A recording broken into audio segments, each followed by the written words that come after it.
Começar a nossa aula. E aí, como é que foi a questão das provas aí? Vocês. Olha, eu vou ser sincera, eu não tava esperando 100, não.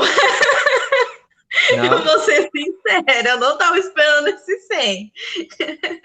Eu fiz, sim, que nem eu comentei com o professor, que foi uma prova que, assim, não tava fácil, mas tava ok, né? Que deu pra fazer e tal, mas eu não achei que eu ia tirar 100. Não, na próxima vez eu vou baixar. Não, pode deixar, eu gosto de Já que tirar ela 100. não gosta, eu vou colocar uns 70 aí. Não, Pra ter um Troca peso. comigo. Hã? eu não tô Tro- reclamando, não, é só um comentário só. Troca a nota dela com a minha, professor. Aí. Não. Tudo resolvido. Não, mas tá bom. A próxima vocês vão ser melhor. A próxima vamos. Acho que eu vou fazer a porcentagem de notas, vou aumentar. Porque tem o seguinte: vocês têm que considerar que não foi só a prova. A nota ela inclui também as atividades. Uhum. Uhum. Então, as atividades também contam, né? Bom, você tira a nota máxima na prova, mas se não faz as atividades ou faz poucas atividades, a média vai cair, né? Sim. Tem isso ainda. Então, por isso que às vezes, por isso que eu falei assim, por isso assim, ó, por isso que eu no último dia, a questão do dia não, né? Eu, uns dias antes da prova eu falei assim, ó, vou abrir, deixei aberto, para que vocês pudessem fazer, né, o máximo que pudessem fazer, né? Então, para isso, mas nem sempre, né? Às vezes a gente consegue, né? Nem sempre a gente consegue, né? Por diversos motivos, também tem outras disciplinas. A gente tem que ver que eu fui aluno, eu sei como é. Então, quer dizer, a gente tem que ter compreensível porque o aluno, ele não tem não tem só aquela disciplina do professor, tem outras disciplinas também. E às vezes tem umas que são mais complexas do que a que o professor está fazendo, no caso minha, né? Vai ter disciplina mais complexa que a minha, né? Então, quer dizer, um pouquinho mais difícil, um pouquinho mais exigente. Então é natural isso, né? Então tem que esperar que. Às vezes tem que sacrificar. Nem sempre a gente consegue êxito em todas as disciplinas, né? Dificilmente você consegue em tudo. Então, sempre uma ou outra você vai, né, sacrificar, digamos assim. Vai depender também no ritmo de estudo, né? Eu, quando eu estudava, eu tinha muitas disciplinas semestrais. Eu teve um semestre que eu tinha 10 disciplinas, você acredita? Nossa. Pensa, 10 disciplinas, porque às vezes era disciplina de 2 créditos, né? Não eram de 3. De 2 créditos, de 1 crédito. Então, quer dizer, é pior do que você pegar uma disciplina de 4 créditos, assim, porque você pega 4 créditos, você pega menos disciplina, né? Então, a gente tinha uma carga horária Uhum. de mais de 20 horas. Era quanto? Eu tinha um lugar que eu fiz que era 20 horas por semana, e tem outro que eu tive 30, até 32 horas por semana, pensa. Nossa. Então, Uhum. e presencial, gente, não era online. Não. Pensa em estudar para tudo isso aí. E fora que os professores passavam requisito de leitura, então, por exemplo, temos que não passava muito, né? Mas pelo menos tinha um mínimo de requisito que passava. Mas tinha professor que era, por semestre, passava. Porque a requisito de leitura era o seguinte que eles faziam pra gente. Cada crédito equivale a. São 600 páginas por semestre para você ler. Tinha disciplina de 4 créditos. Você tinha que Nossa. ler quanto? 2.400 páginas só daquele professor. Senhor amado. Que delícia. Delícia, só daquele. Aí você chamava todos os professores. Tem uns que às vezes nem passar, mas claro, tipo assim, normalmente ainda bem que a gente não passava, eles não faziam que nós fizéssemos uma crítica, né, da leitura, né? Então, normalmente era leitura, a gente apresentava um relatório de leitura, né? Então, normalmente o professor confiava na jovem, confia que vocês realmente vão ler, né? Claro, tinha aluno que dava aquele cheque pré-datado, né? Tipo, não alcançava e, e nas férias terminava de ler, e outros que nem isso fazia. Mas é cada um, né? É. Mas ajuda bastante, as leituras ajudam muito, gente. Porque ajuda uma coisa, ajuda você a criar o hábito de leitura, que você acostuma com isso, então você vai sentir, você vai querer ler, pô. Pessoal, quantas páginas eu lia por semestre, dependendo da quantidade de créditos? Faz as contas aí. Era bastante. É bastante, sim. E tinha, claro, tinha outros que, em outra faculdade, que eram 200 páginas. Mas também tem que considerar que as 600 páginas, por exemplo, era em todo semestre, não é por mês não, gente. Todo Ah, semestre tinha que tá. ler, cada professor, por exemplo, de um professor tinha que ler 2.400 páginas, um exemplo, de 4 créditos. mas para todo o semestre. Claro. Mas aí dá. Mas você contestar que não tinha só professor, tinha outros professores. Aí quando você somava, você vê que você tinha muita coisa. E tinha leituras que eram agradáveis, aquela leitura que você gosta, tipo assim, aquela disciplina que você se identifica, e o autor que se identifica, você lê assim que. Mas tem aqueles que você não gosta da disciplina, que não é que você não gosta, você não se identifica, não é o seu perfil.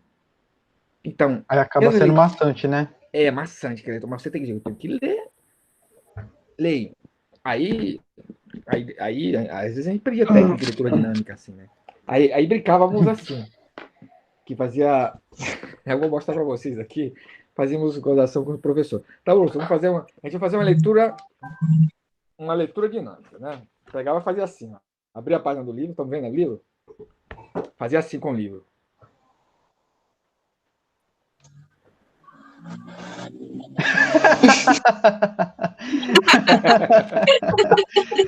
Ai, ai.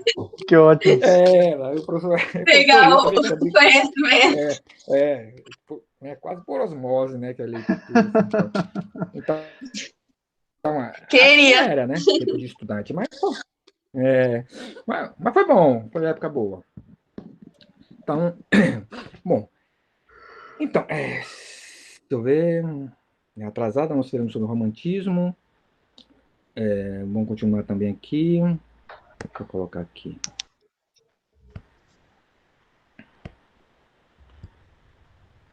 Algumas coisas vamos revisar aqui, mas depois, deixa eu ver. Início.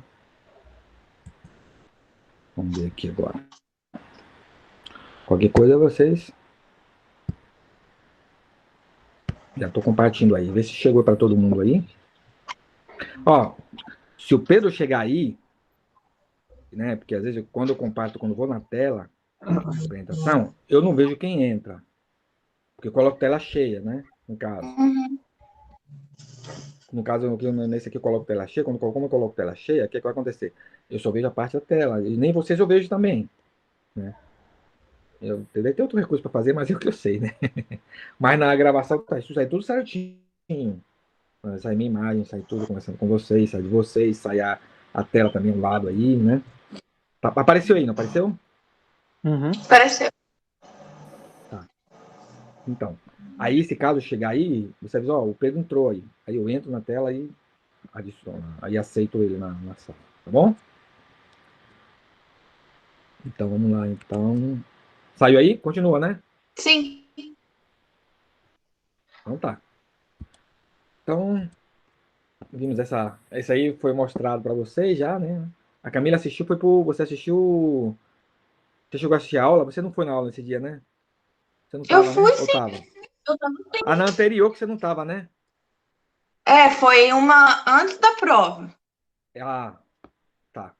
Tá. Não, então, exatamente. Então você não tava antes da prova, né? Antes da prova, não, mas teve aula semana passada.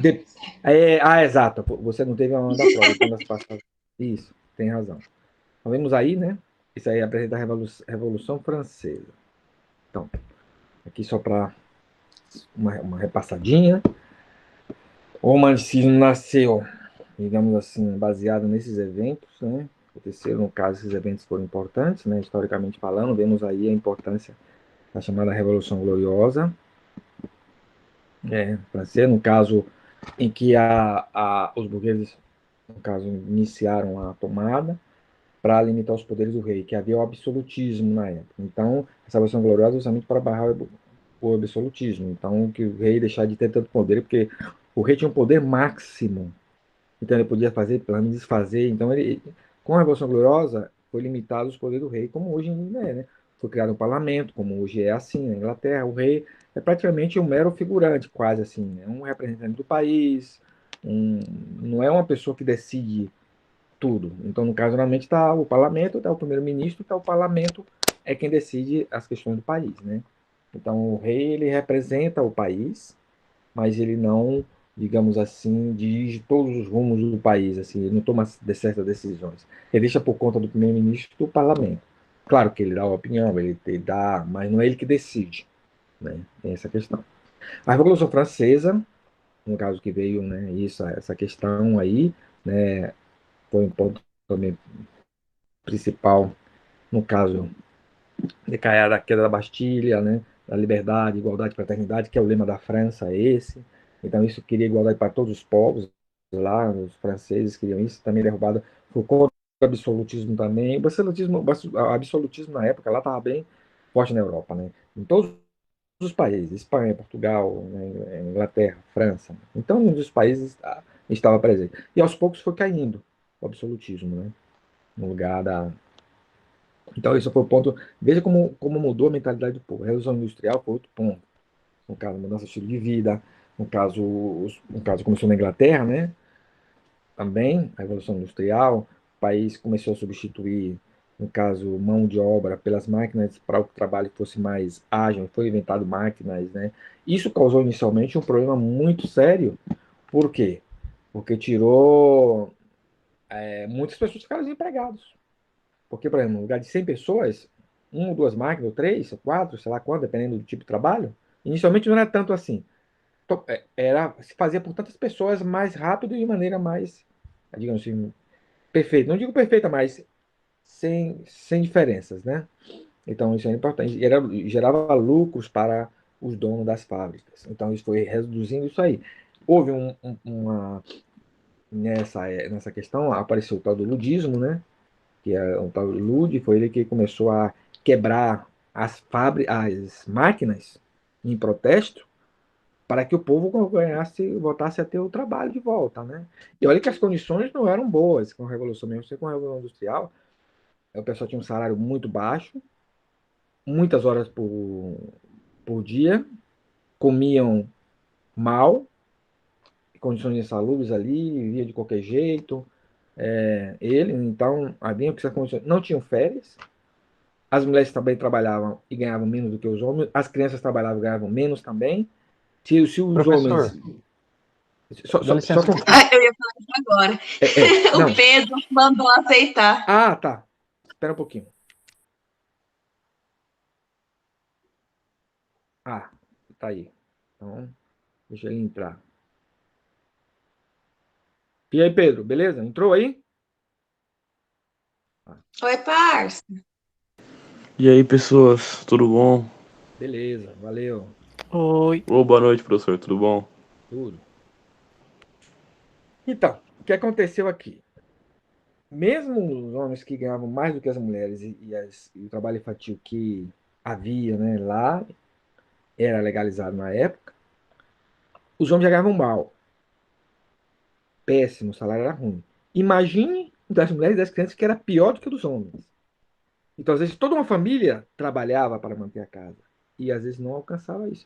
E viviam em situações complicadas. E começaram a morar perto das fábricas, né? Enquanto, claro, os donos das fábricas, as pessoas ricas, eles viviam nas suas mansões, em lugares separados, lugar com tudo arrumadinho, tudo bonitinho. Mas aí houve produção de doença e muita coisa. Aí começou a questão, no caso do proletariado, falando a população, né? Trabalhadores.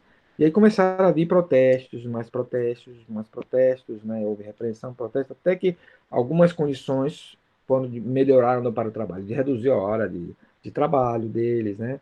Entendeu? Então já foi feita uma questão aí, social, os sindicatos pressionavam. Então houve essa questão, né? Isso logo, sequência da Revolução Industrial, que afetou todo mundo, né? No mesmo tempo, né, a independência dos Estados Unidos, no caso de julho de 76, já invoca a questão do direito dos homens em uma sociedade democrática. Para a época. E olha que na época a escravidão era permitida, né? Naquele momento, e era direito do homem, né? Então, mas havia escravidão nos Estados Unidos, não foi abolida.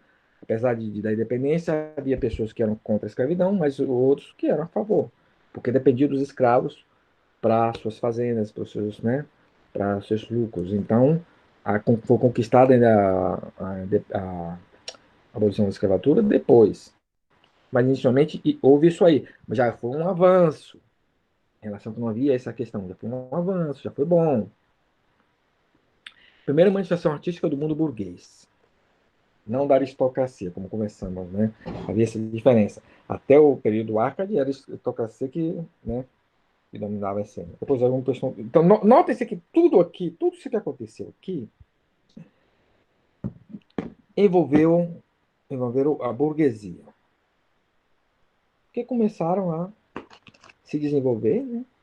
E começaram a tomar conta. E foi mudando o quadro, tanto político e social, da época. E isso houve mudanças também significativas na questão cultural, na questão da arte, né? De tudo, da literatura. Porque a mudança, tudo isso aí, favoreceu a mente dos artistas, a mente dos poetas, né? Deles, digamos assim, ficou mais fértil em relação a tudo isso aí, essas mudanças que antes não havia. Então, todo esse contexto justamente preparou para isso, para o romanticismo, né, como já tínhamos falado.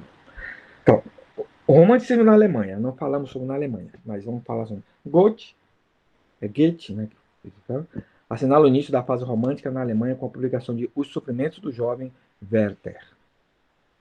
No caso, em alemão, né, o W tem som de V, ao contrário do inglês que tem som de U. Então, às vezes, por exemplo, o nome que chama Wilson. Wilson é em inglês, mas alemão é Wilson. E, na realidade, o S, entre os Hs, ele tem um som de Z. Não tem um som de S. O alemão tem algumas regras diferentes em relação ao inglês, né? Embora foneticamente o alemão é mais fácil, tem uma fonética mais fácil, mas em relação ao inglês, o inglês é assim.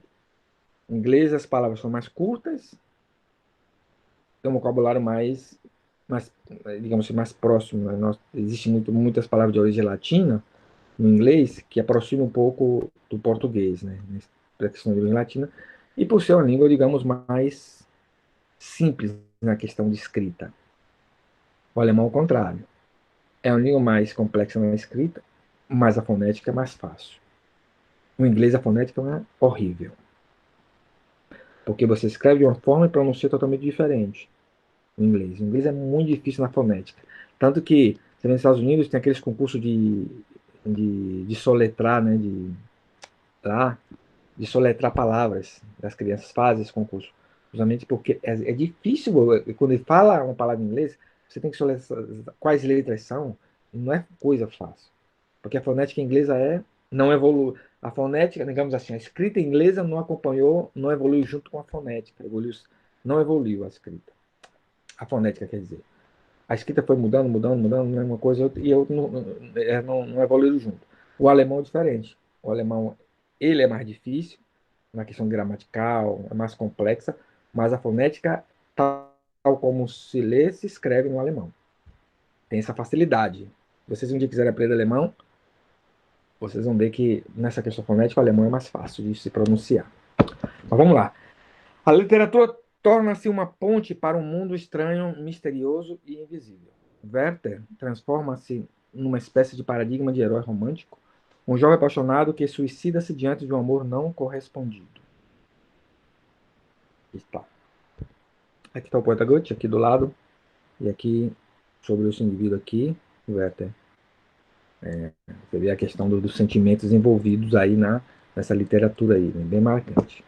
O romantismo inglês, no caso da Inglaterra, vem com Walter Scott, volta ao passado medieval com Ivanhoe. Vocês já ouviram já viram já leram esse livro? Nunca ouvi falar, Pro. Não, Também não conheço, não. é muito conhecido. Havia um tempo atrás havia um seriado de televisão desse das cruzadas, né, e tudo isso, né, dos cabelos medievais. Havia uma série desse Ivanhoe. Aqui em português eles chamavam de Ivanhoe. A pronúncia portuguesa, né? Ivanhoe. Eu assistia antes. Era criança e passava essa série na televisão. Uma série medieval, né? Baseada nesse do Walter Scott. Walter Scott vocês já escutaram, né? Ou talvez não. Acho que não. Depois busquem um pouco sobre ele, sobre Walter Scott. e busca sobre essa obra. Essa é interessante, essa obra aí, muito legal. Então, Lord Byron. Esse sim, você já ouviu falar, né? Esse já.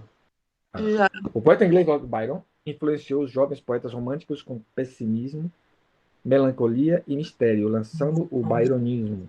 Tendência romântica que popularizou-se como o mal do século, ou ultrarromantismo. Então, essa é a contribuição desse indivíduo. Foi ele Então, que se suicidou, professor? sim. Ele Característica do e romantismo. outros 350. Hã? Ele e outros 350 escritores da época. E um monte. Ele e um monte. Não, Não, mas eu digo isso assim, a obra dele é aquela obra conhecida como A Influência do Suicídio, alguma coisa nesse sentido, não? é.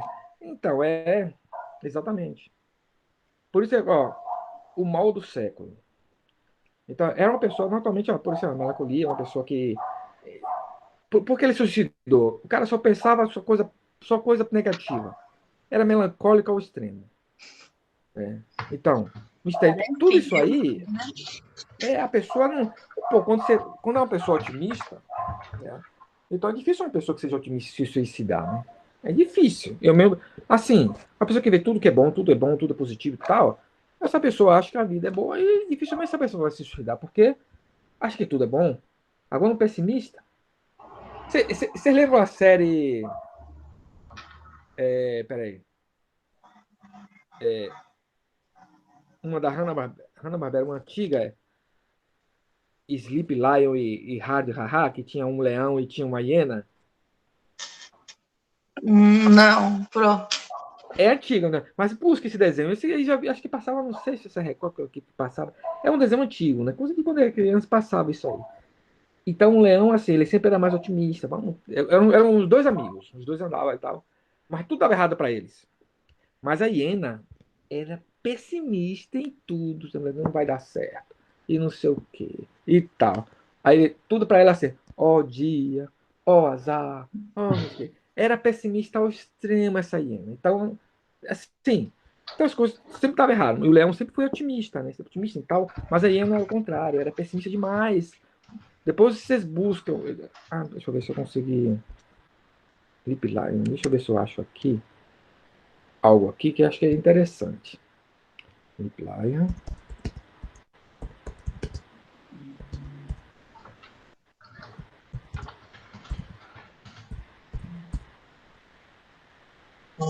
Lion. Ó, aqui tem um clipe assim. Deixa eu ver aqui.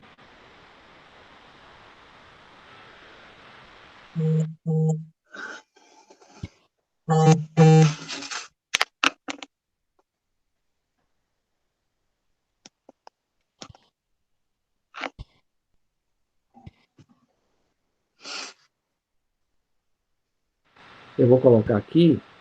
Deixa eu ver aqui. E depois. Vocês assistem, se vocês puderem aí. Saiu aí o. Vou colocar aqui. É um videozinho. É um pouco minuto. Depois assistam, você vê a ideia de como é o leão otimista e a hiena pessimista. Então, o pessimista, geralmente, um pessimista ele tem a tendência, realmente é uma característica que é uma pessoa potencialmente suicida. Porque um pessimista ele começa a se tornar depressivo, né? Com o tempo. E a depressão é um caminho para o suicídio, né? Quando chega ao extremo, né? Agora, se é uma pessoa otimista, eu praticamente não me vejo, eu não vejo assim, uma pessoa otimista entrar em depressão. Porque para você entrar em depressão é algo assim, bastante, tem a ver com o sentimento da pessoa, né? A não ser que seja algo hereditário, que você pegou de alguém e tal, mas de qualquer sorte tem a ver com o sentimento, você pode controlar ela de alguma forma, né? E até pode até superar a depressão, né? Não é uma coisa assim que você vai fatalmente, a pessoa depressiva vai morrer. Não. É um candidato potencial. Mas não quer dizer que ele vai concretizar, porque existem dois fatores. Existe a pessoa que é pessimista, que tem depressão, que é uma pessoa corajosa, existe a medrosa. Qual a diferença das duas? É que a corajosa pode se suicidar, enquanto a medrosa não, tem medo de morrer. Quer morrer, mas tem medo. É. Então, o que ela faz com que ela não morra? Porque ela tem medo. Mas ela quer morrer, mas ela tem medo. Ela não se suicida, ela pode até tentar de alguma forma, tipo assim, ir passando frente de um carro, assim, descuidado e tal, mas para ela pegar uma arma, meter na cabeça e dar um tiro, se ela tem medo de morrer, dificilmente isso acontece.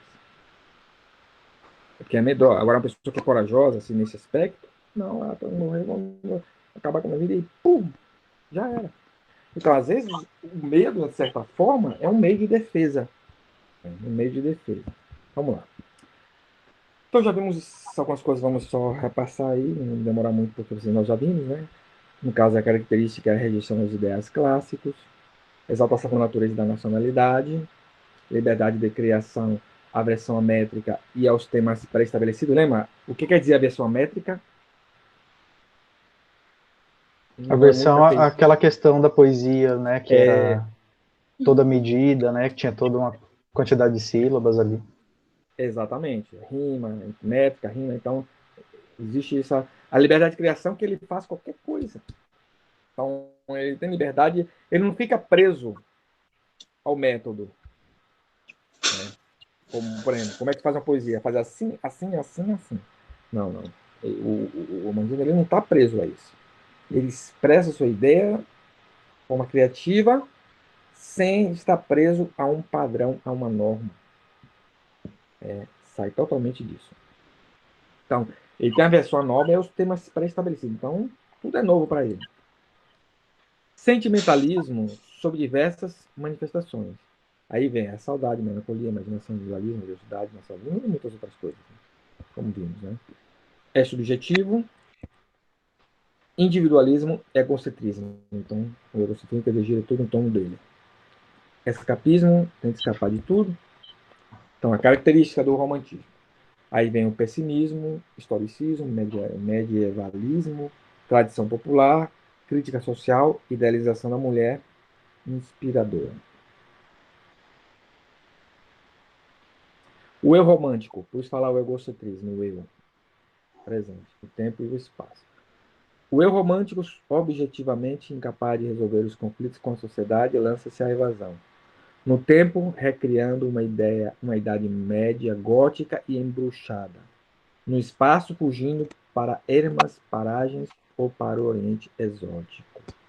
Então é essa por aí que ele vai, o eu romântico. Mas ainda, a natureza romântica é expressiva, ao contrário da natureza arcade, que é decorativa. Por que essa diferença? A expressiva tem a ver com o sentimento, ele se expressa, os sentimentos dele saem. A decorativa não, porque é aquela coisa, como eu falei, como foi falado, né? No caso, o arcadismo, o barroco e a literatura mais antiga, ele tem aquela coisa mais assim, a poesia bonita, bem arranjada, com rima e tal. Isso é uma questão mais decorativa, no caso, nesse aspecto. Cara, deixa de ser bonita, né? Porque eu acho muito bonita essas rimas, essas, e aí como é trabalhada as poesias, né? Mas nesse caso, às vezes o sentimento no romanticismo ele se expressa melhor, né? Nesse aspecto, né? Ela significa e revela. Prefere-se a noite ao dia, pois a luz crua do sol impõe-se ao indivíduo, mas é nas trevas que latejam as forças inconscientes da alma, o sonho, a imaginação.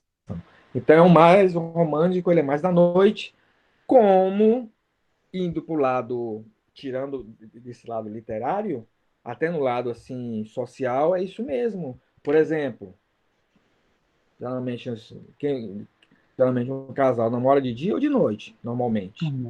Qual é a preferência? À À noite, noite. né?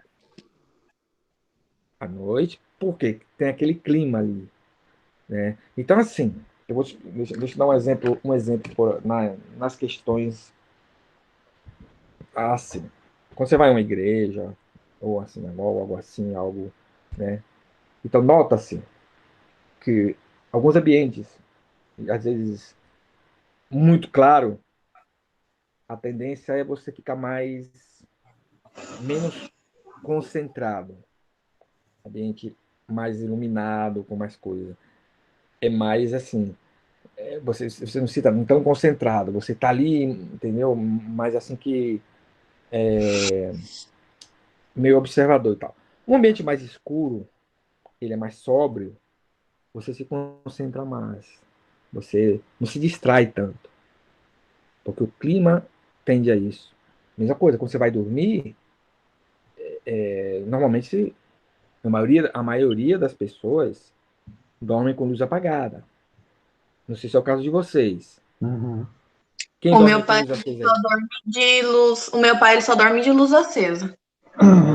Aquela luz acesa assim na cara ou aquela meio Aham. disfarçadinha lá? Não, na cara, a luz Deus me do livre. cômodo mesmo. A luz do cômodo. Ele só dorme de luz acesa. Eu não consigo. Eu peguei a mania dele de fazer isso, de dormir com a luz acesa. Só que Eu, quando eu tô no quarto, eu durmo com a luz desligada. Mas se eu durmo na sala, que às vezes eu dou uma dessas, eu deixo ligada, não sei por quê. nossa, Mas eu desligo até peguei os, essa os mania. aparelhos que ficam com o LED ligado, assim, sabe? Que se for Ah, uma não, não, luzinha. e aqueles aparelhos, Ah, eu não tenho aquilo problema nenhum com atrapalha. isso. Aquelas LEDs, amigo, quando tá no escuro, aquelas LEDs caem em cima do seu olho, aquilo atrapalha horrível para E dormir. parece Não que tem vem nem. direto no olho. É, Nossa, é que eu cheguei um ponto da minha vida em que, quando eu trabalhava, quando tinha que acordar cedo, na verdade, começou quando eu comecei a fazer cursinho em Maringá, antes de entrar na faculdade, que eu acordava às 5 horas da manhã. Eu cheguei num ponto de chegar à noite com tanto sono que, se tiver barulho, se não tiver, o mundo pode estar caindo. Eu tô deitada dormindo. Então, eu cheguei nesse nível assim de exaustão que, quando eu deito. Tá? Pode estar a luz ligada, pode estar a porta aberta, eu barulho, sei. chuva, o que for. Eu tô dormindo. Mas qual Então, que você dorme mais rápido? Apagado ou acesa? com apagada. Então, é exatamente. Eu, por exemplo, quando é criança, assim, chega um tempo que antes eu dormia com luz acesa e tal, mas eu tinha um problema também. Às vezes eu começava a assistir filme tarde da noite, pegava uma canecona de café, pão com manteiga, e gostava de ver filme, gostava de ver filme de terror, inclusive à noite, pensa. Ah, eu Misericórdia. adoro. Então, De terror, ainda mais de madrugada. Plena 3 horas da manhã. Amo. então, eu assistia. O problema é que minha mãe é muito grande, então, da sala do quarto, e para ir para a cozinha, é uma casa antiga, a porta da cozinha antigamente era assim, a casa era separada, a cozinha e o banheiro eram separados, separado não, é colado com a casa, mas ficava uma área aberta. Então, você tinha que abrir a porta para você ir para a cozinha e banheiro. Então, à noite, quando era criança, como é que vai depois de ver os filmes daquele? Tudo escuro na casa. Aí tinha que estar acendendo. Então, assim, daí eu comecei a dormir com luz acesa. Meu irmão também gostava de dormir, mas às vezes uma vez dormindo com luz acesa, cabeça para cima, eu tive um sonho aquilo ali, uma agonia que me deu. Eu tava, assim, eu não sei se estava dormindo ou se eu estava acordado, eu não sei. Até hoje eu não lembro. Então eu estava na cama como se tivesse, não conseguia me mover da cama. Eu estava no costume que a gente estava dormindo, mas eu estava vendo a luz, quase vendo o quarto, assim, mas eu não estava acordado. Aquilo me deu uma sensação tão estranha, tão ruim, você nem imagina, tão ruim. Aí, conversando com os colegas, rapaz, durma com luz apagada, não durma com luz acesa, não, porque isso aí depois você vai ter problemas na frente. E depois você nunca vai conseguir dormir com luz apagada. Aí eu parei de ver esse filme de madrugada, né? Eu normalmente via, era mais assim, de sábado à noite. Tinha uma série que chamava Galeria do Terror, que passava à noite, né? Era um moço que apresentava. Você já ouviu falar naquele filme, naquele seriado A Ilha da Fantasia? Não. Eu não sei se é antiga. Tem um moço que tinha uma Ilha da Fantasia, que aquele moço ele era apresentador dessa Galeria do Terror. Vou explicar um pouco depois sobre isso. Então, essa ilha, assim, as pessoas que iam realizar seus sonhos entravam nessa ilha, tinha um baixinho que era tatu, que ele levava o pessoal, e esse moço, esse senhor, é o dono da ilha. Só que a ilha, você entrava na ilha, quando a pessoa queria realizar tal coisa, né? Acontecia tudo naquela ilha. algo como se fosse meio mágico, né? E tal. Esse mesmo cara, ele era apresentador da Galeria do Terror. Que era a Galeria do Terror porque era um lugar, um tipo museu, com os quadros assim de terror, e ele explicava, era assim, não era aquele terrorzão pesadão, pesadão, pesadão, nesse caso, esse daí, né? Esse Galeria do Terror. Então, era meio artístico, porque aquele quadro contava a vida, a história de alguém, o que acontecia. Então, ele contava o que acontecia em cada quadro, né? Mas naquele quadro, aí passava o filme referente ao quadro, né? Então, era um certo ponto, a questão, não era um filme tipo assim, aquele filme de terror bem pesadão, tipo Terça-feira 13, ou esses filmes aí, bem muito pesados. Não, não era. Tinha terror, mas é algo relativo a um quadro. Não tinha uma história Uhum. por trás disso aí. Era meio artístico, era interessante. Mas tinha os outros também, filmes que eram de terror que não era desse quadro. Aí aqueles filmes bem mais pesadão. Então, daí comecei a deixar a luz do quarto apagada e a luz, uma luz de uma sala, acesa. Porque não ficava claro, mas também não ficava escuro. Passou um tempo, eu apaguei a luz de lá e já comecei a dormir já, luz apagada. E hoje eu não durmo com luz acesa. Eu posso assim, tipo assim, como você falou, hoje você está cansado, está no sofá ali, às vezes está na televisão, está uma coisa cansada, você acaba dormindo, né? Mas não é aquele sono de você dormir até de manhã. Pelo menos eu não. E uma hora eu levanto e vou para cama. Mas aquele sono se veio do cansaço, né? Não é a mesma coisa que Uhum. assim, por exemplo, chegar no quarto, eu vou deixar a luz acesa para dormir, eu não durmo. É um momento que o corpo cansa e que você não controla aquele momento, e o cansaço vem e você acaba dormindo por causa disso aí. Né? Então, o que acontece? Por que eu estou chegando a falar isso para vocês? É porque, assim, no caso, o romantismo, assim, isso é aquele clima que envolve sentimento, né? Sentimento, expressividade e tal. Então, o ambiente mais escuro, no caso à noite, não mais escuro não, no caso à noite em si, que cria todo aquele clima romântico, no caso, um casal, por exemplo, quando vocês vão para um jantar, principalmente se você conhece alguém, é preferível ao do que um almoço, né? Tipo assim, você pode começar, normalmente almoço é mais reunião de negócio, normalmente, ou você pode para conhecer a pessoa ali e tal, né? Aí marca, mas o ponto mesmo que você consiga com a pessoa, vamos jantar, ou, quer dizer, vamos almoçar ou tomar um café, é o primeiro contato. Mas o ponto principal sempre é o jantar. Sempre é a janta. A noite onde tem o quê? Os bailes, né? Os bailes. Hoje chama balada, na época minha discoteca. Só mudou o nome, né? É a mesma coisa.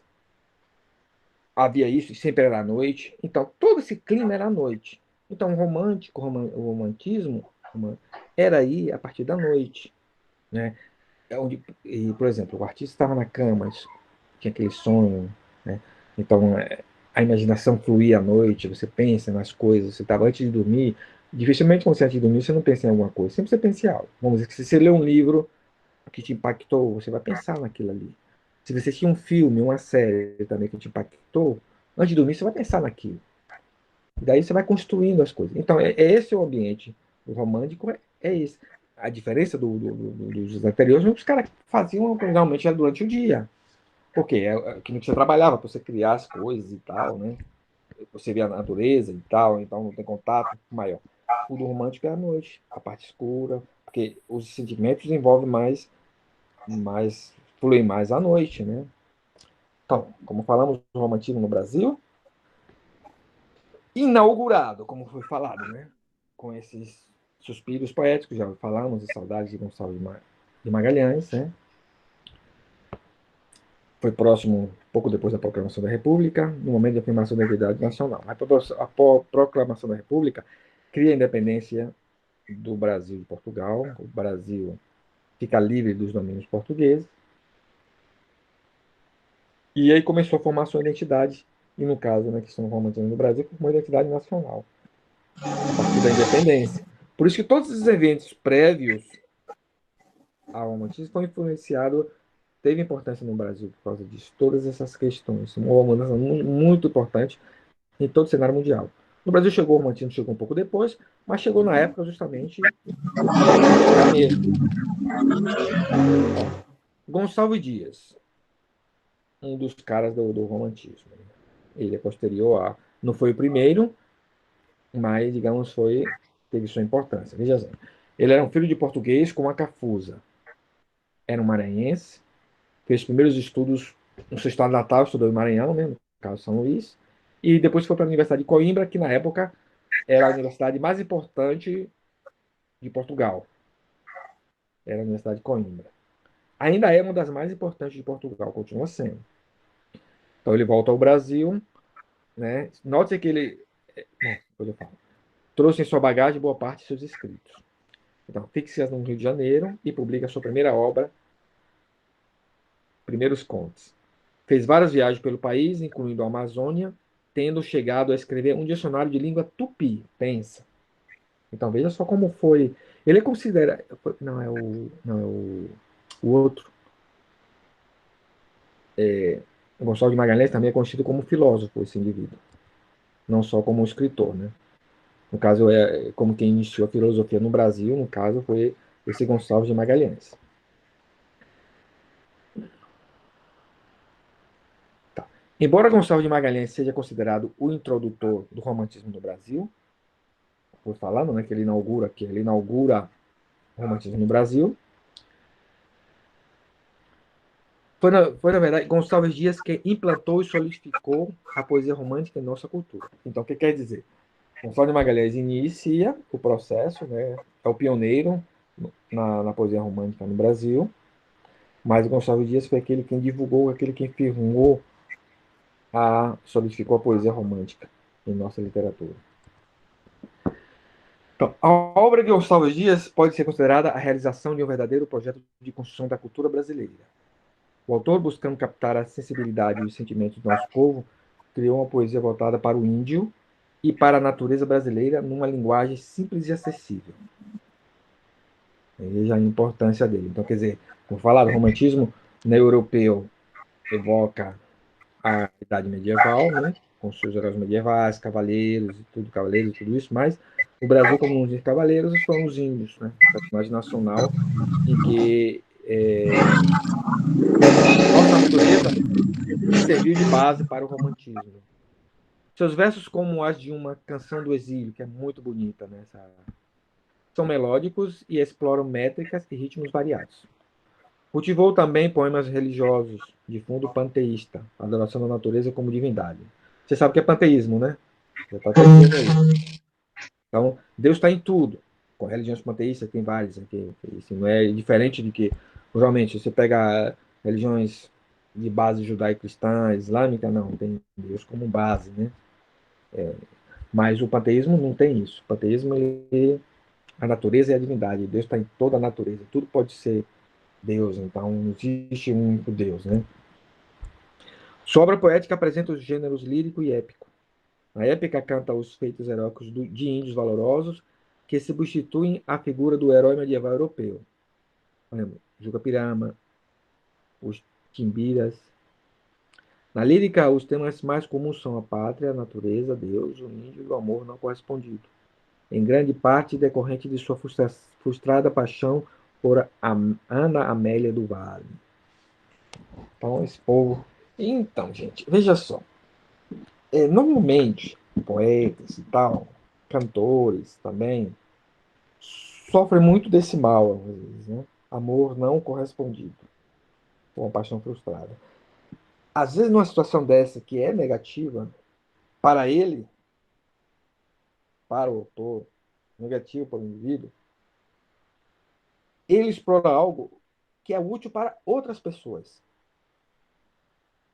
No caso, nessa situação de frustração, de amor não correspondido, que sai as melhores, às vezes, para esse autor, ou esse cantor, ou esse escritor, ou que seja, né, compositor, as melhores músicas, os melhores livros, então, sai dessa situação. E nesse problema no romantismo é onde está mais marcada essa questão, porque tem que haver, envolve os sentimentos. Então, tendências do romantismo brasileiro. Indianismo, né, que falamos sobre a questão do índio, nacionalismo, valoriza do índio da natureza, regionalismo ou sertanismo, ênfase do homem do interior, né, homem lá não da cidade, mal do século ou byronismo, condoreirismo, a análise política e social centrada nas questões do abolicionismo, nas lutas humanitárias, sentimento de liberdade, a problemática urbana surgida a partir da relação indústria-operário. Então, aí vem as gerações, né? Primeira geração é Gonçalves Dias e Gonçalves de Magalhães, né? Essa é a primeira geração, esses dois aí. A segunda geração, marcada pelo mal do século, apresenta egocentrismo exacerbado, pessimismo, satanismo e atração pela morte. Álvares de Azevedo, Cassimiro de Abreu, Fagundes Varela e Junqueira Freire são essa segunda geração. A terceira geração, formada pelo grupo Pondoreiro, desenvolve uma poesia de cunho político e social. A maior expressão deste grupo é Castro Alves. Então, essa geração são marcadas por esses indivíduos em que eles tudo romantismo, mas o romantismo gostou com a primeira geração, que tem esses enfoques aí. A segunda geração também por esse enfoque aí do byronismo. E a terceira geração são os condoreiros. No caso, Castro Alves, que é o mais conhecido. Então, assim. Então, acho que da próxima semana vamos começar. Vamos ver se alcançamos. Já estamos praticamente falando um pouco da primeira geração, né? Na próxima geração, talvez dê uma ênfase maior nisso aqui. E vamos ver se fechamos com a segunda geração. Não sei se vamos mudar para a terceira geração, mas vamos ver o que a gente faz na próxima semana em relação a isso aí, para ficar mais claro. Nacionalismo indianista. De 1823 a 1871, o Brasil viveu um período conturbado como reflexo do autoritarismo de Dom Pedro I. E foi quando depois, com pouco tempo, Dom Pedro I voltou para Portugal, né?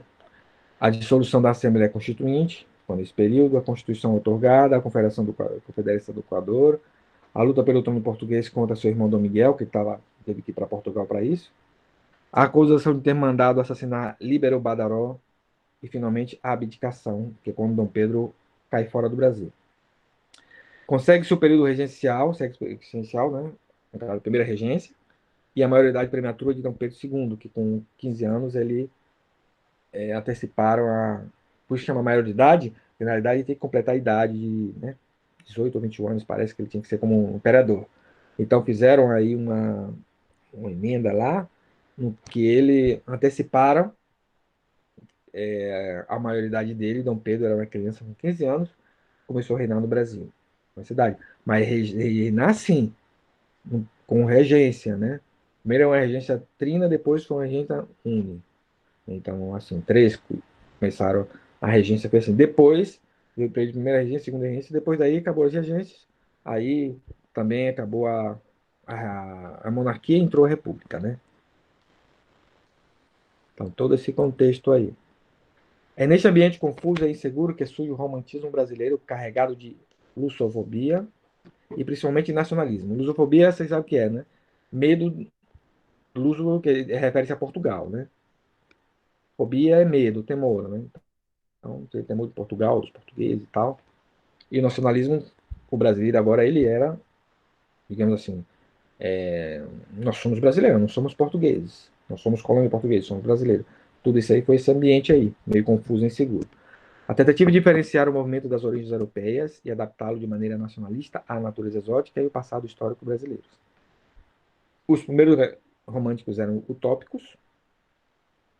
Para criar uma nova identidade nacional, buscavam suas bases no nativismo do período literário anterior, no caso o arcadismo, no elogio à terra e ao homem primitivo.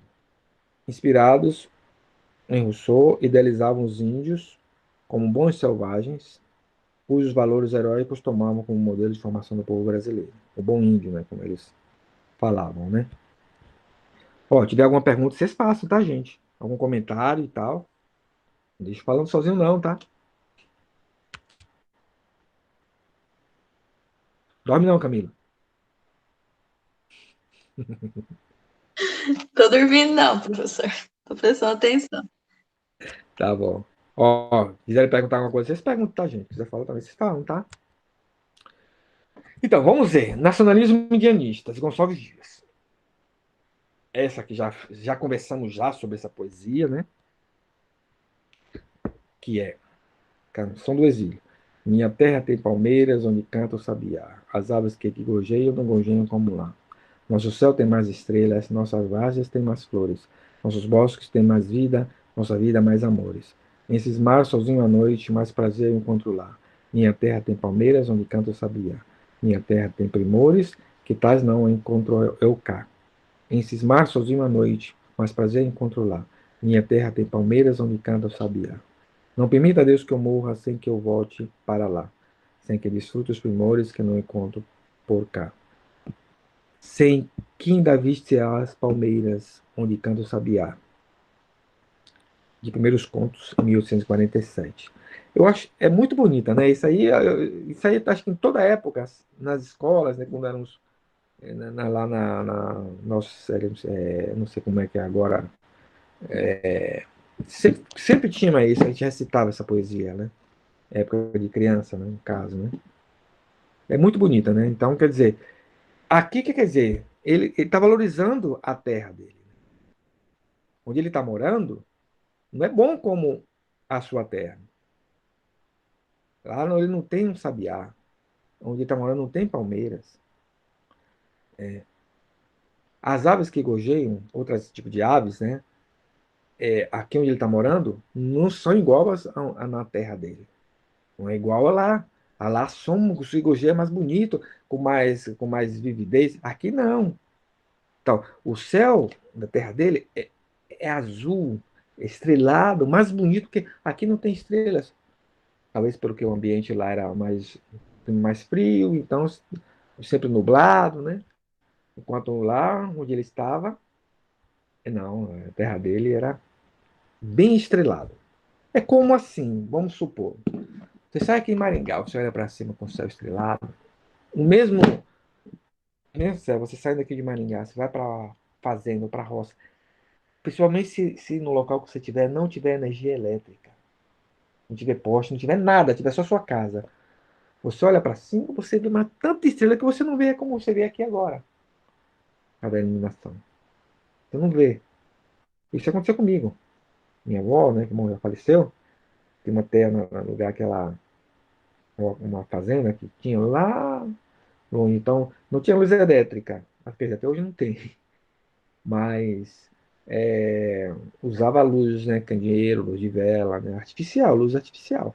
Mas à noite a gente ia lá para fora, olhava o céu, mas quanta estrela a gente via, quanta estrela, tudo você não via, o céu mas tão lindo.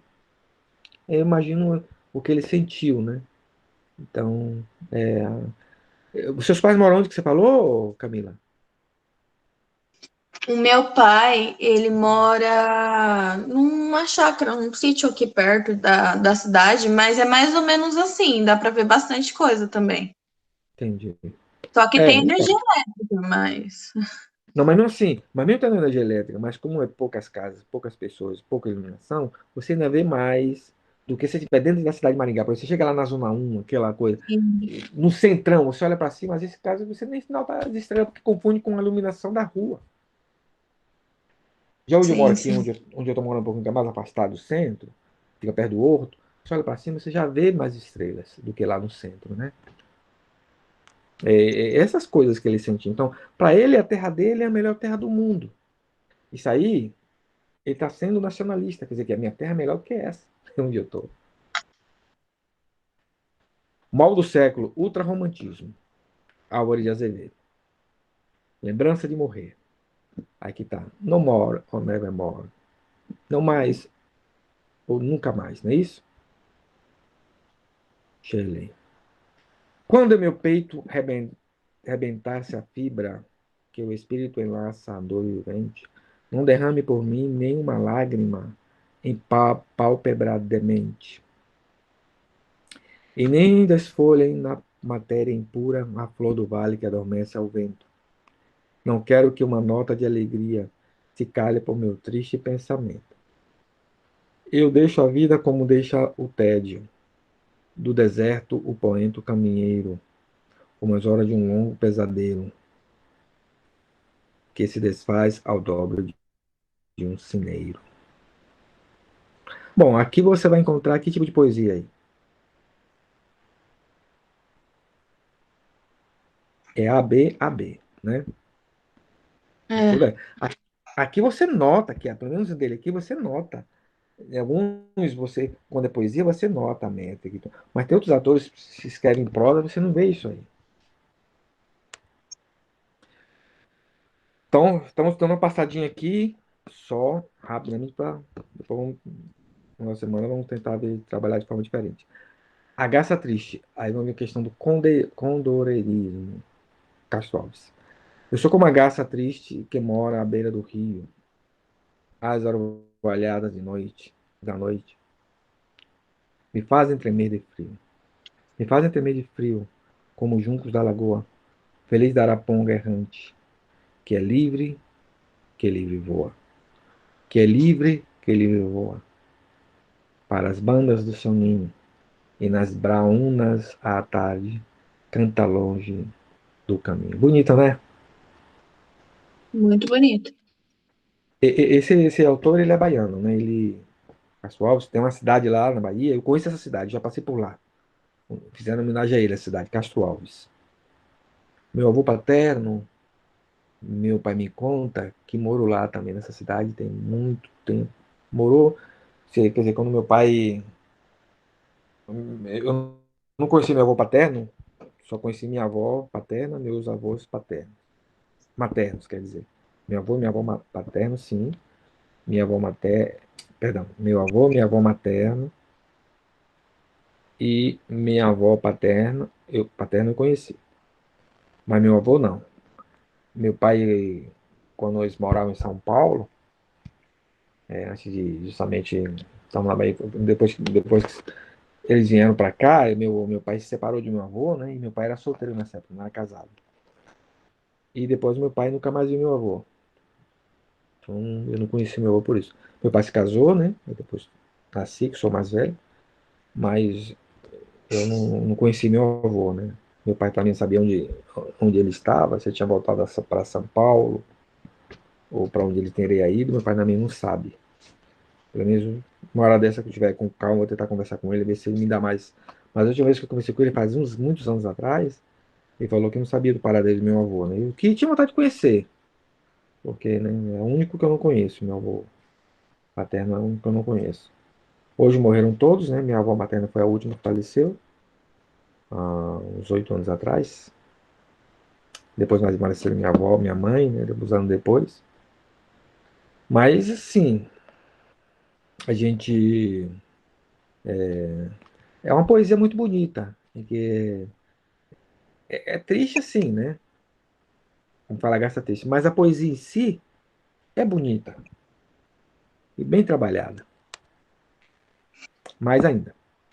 Canta logo de cantinho por onde o vaqueiro trilha.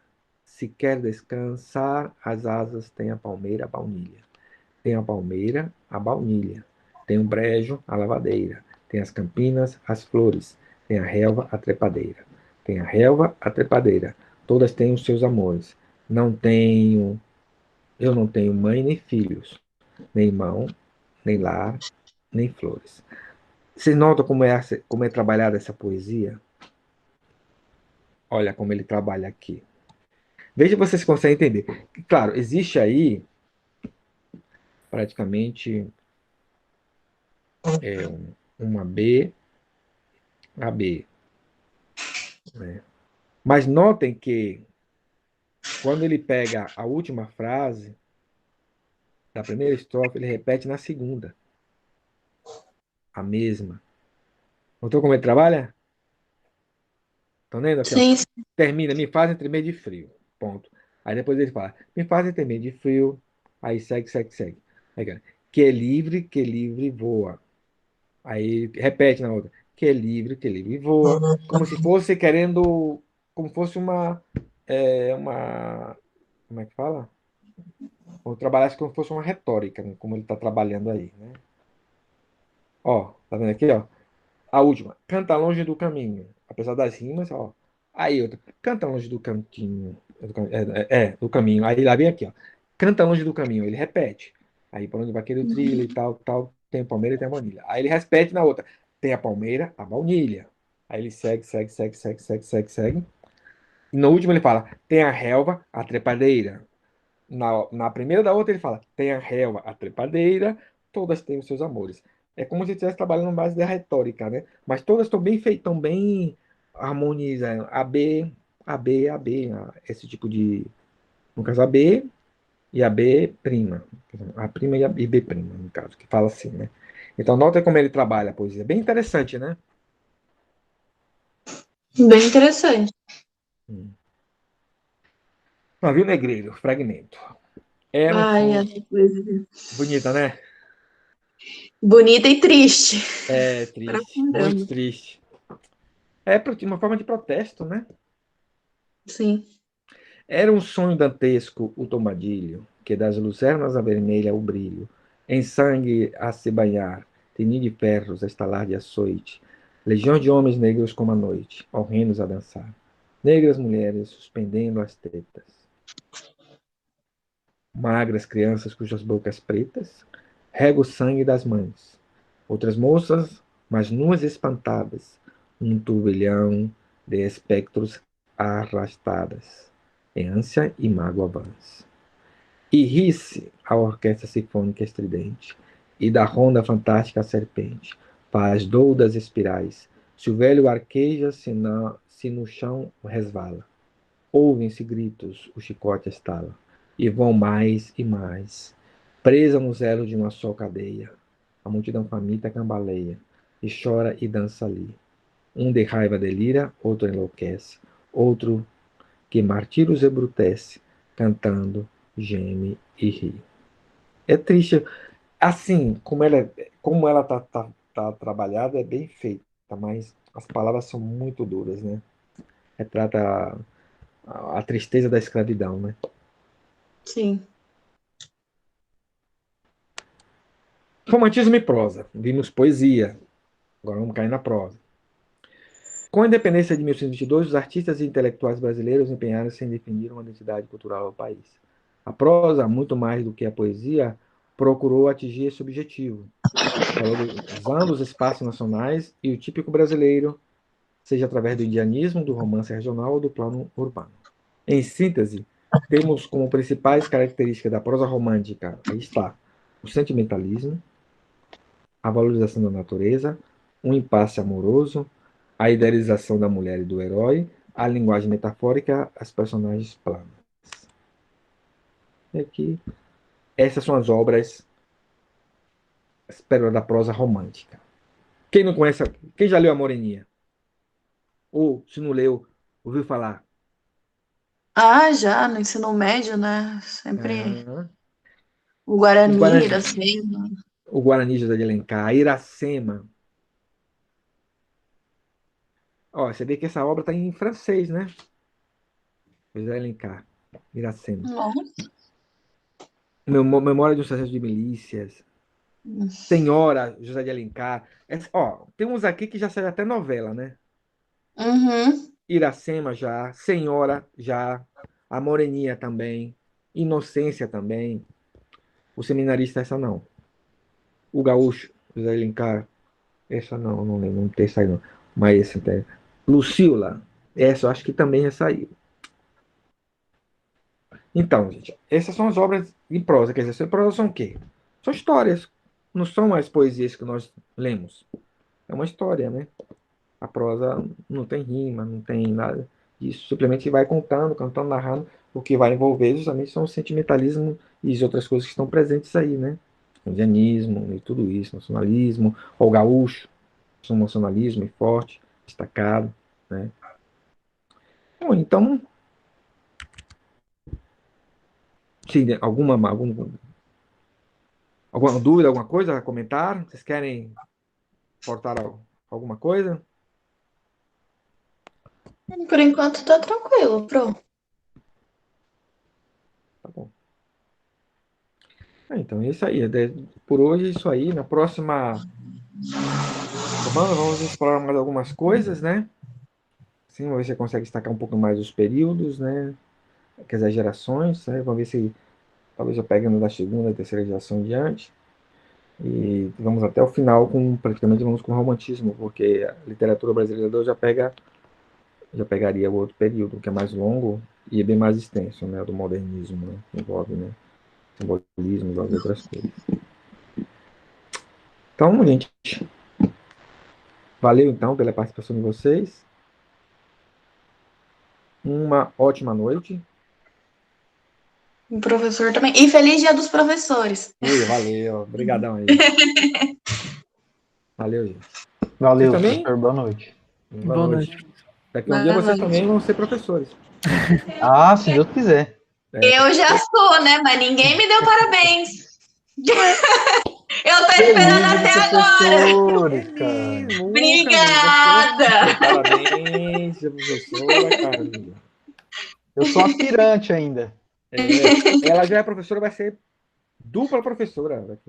Dupla professora, exatamente. Vai ter que fazer assim, ó. Quem me dera. Gente, uma boa noite para vocês, né? Tudo de bom, tá, gente? Boa noite, professor. Boa noite. Uma boa noite, professor. Um abraço. Boa.